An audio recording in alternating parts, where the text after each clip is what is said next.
Mapagpalang umaga po sa ating lahat. Napakasarap pong mabuhay, lalo't pinahihintulutan pa tayo na mag-stay or manatili dito sa mundong ito na nilikha po ng Diyos. Thank you, Lord. Sa oras po na ito, sabay-sabay po natin na pag-aralan, pagnilay-nilayan, pakinggan ang salita po ng Diyos na nagbibigay liwanag sa ating buhay at nagtuturo po ng tamang direksyon patungo po sa magandang sitwasyon at magandang kalagayan na inihanda po ng Diyos para po sa taong manunumbalik at makikipagrelasyon sa Kanya. And of course, susundin na ang Kanyang mga alituntunin. Ang salita po ng Diyos ay tunay na buhay at makapangyarihan sapagkat ito po ay nangungusap sa atin. Every time na tayo po ay magbabasa ng Bible or sa tuwing tayo po ay makikinig sa mga tao na nagtuturo or ginagamit ng Diyos bilang instrumento upang ipahayag or i-spread out ang kanyang mga salita sa iba't ibang panig ng mundo. Kung ano po ang ating napakinggan at nabasa, yan po ay pinaparating sa atin ng Diyos na dapat nating sundin at dapat nating gawin at dapat nating unawain at pakiramdaman kung ano ba ang ipinapahiwatig nito sa ating buhay. Ang salita po ni Lord ay sumusuway ng maling pamumuhay at maling gawain ng tao. Dito po sa mundong ito, napasama ng pasama, pagulo ng pagulo, palala ng palala ang mga sitwasyon na kung saan punong-puno na ng pakikibaka at pakikipaglaban ang lahat ng tao.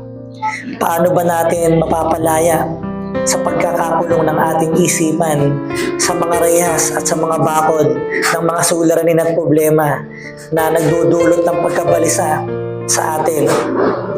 Ang sabi po sa Matthew chapter 6 verse 34, ito po ang sinabi, "Therefore, do not worry about tomorrow, for tomorrow will worry about itself, and each day has enough trouble of its own." Ini-encourage po tayo or hinihikayat po tayo ng Diyos na ituon na lamang natin ang ating isipan sa kung anong araw at sa kung anong kasalukuyan ang ating kinaharap. Kung ano man ang dumating na problema dyan ay sapat na upang ating mapaglabanan at ating mapagtagumpayan. Ang bukas ay huwag na nating isipin. Siya na ang bahala mo problema sa Kanya. Kanya nga lang tayong mga tao. Advance tayo mag-isip. Lunes pa lamang, Martes na po ang ating iniisip. Or January pa lamang, February na ang ating mga iniisip. Ano kaya ang magandang isuot bukas para makaporma?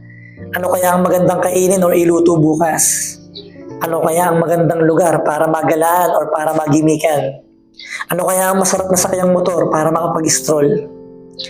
Paano po kung ganito? Kung hindi na loobin, wag naman sana ng Panginoon na hindi ka nagisingin at hindi ka nabigyan ng buhay sa kinabukasan. Kasi wala nang kabuluhan lahat ng iyong pinlano. Kaya po ang sabi ng Diyos, mag-focus lang po tayo sa kung anong araw at kung anong kasalukuyan ang ating kinaharap. Pakinggan po natin ang manggagaling sa aklat ng Mateo, chapter 6, verse 27. Ito po ang sinabi, "Sino sa inyo ang makapagdaragdag ng isang oras sa kanyang buhay sa pamamagitan ng pagkabalisa?" Kung tayo po ay natutuon lamang sa ating mga problema o sa ating mga pasanin sa buhay o sa mga bagay na ating pangangailangan na tayo po ay nagkukulang o hindi natin makamtan, lalong-lalo na ang ating mga pangarap na hindi pa natin naaabot, na lagi nating iniisip na nagdudulot ng pagkabalisa sa ating isipan, naku po, yan po ay nagpapaiksi ng ating lifespan or nagpapaiksi ng ating buhay. Huwag naman sana kasi ako gusto kong humaba ang buhay ko kaya ayaw ko pong ma-stress. So huwag po tayo mabagabag. Tandaan po natin, ang stress, depression, anxiety ay nagpapaiksi ng ating buhay. Pakinggan po natin ang verse sa Philippians chapter 4 verse 19. Ito po ang sinabi, "And my God will supply all your needs according to His riches and glory in Christ Jesus." Napakabuti po ng Diyos sa atin at mahal na mahal niya tayo. Isusupply niya at ibibigay niya ang lahat ng ating pangangailangan. Pakinggan po natin yung sinabi sa Philippians chapter 4 verse 6 to 7. Ito po yung sinabi. Do not be anxious about anything, but in everything, by prayer and petition, with thanksgiving, present your request to God, and the peace of God, which transcends all understanding, will guard your hearts and your minds. So, manalangin lang po tayo sa Panginoon lahat po ng ating pinagdadaanan, mga pasanin sa buhay, lahat po ng ating pangangailangan, ay idulog po natin sa Kanya ng may pasasalamat.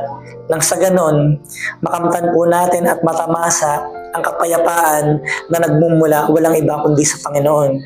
Lagi po nating tandaan kung tayo po ay nananampalataya, ito po ang ating pananaw. God will provide, God is in control.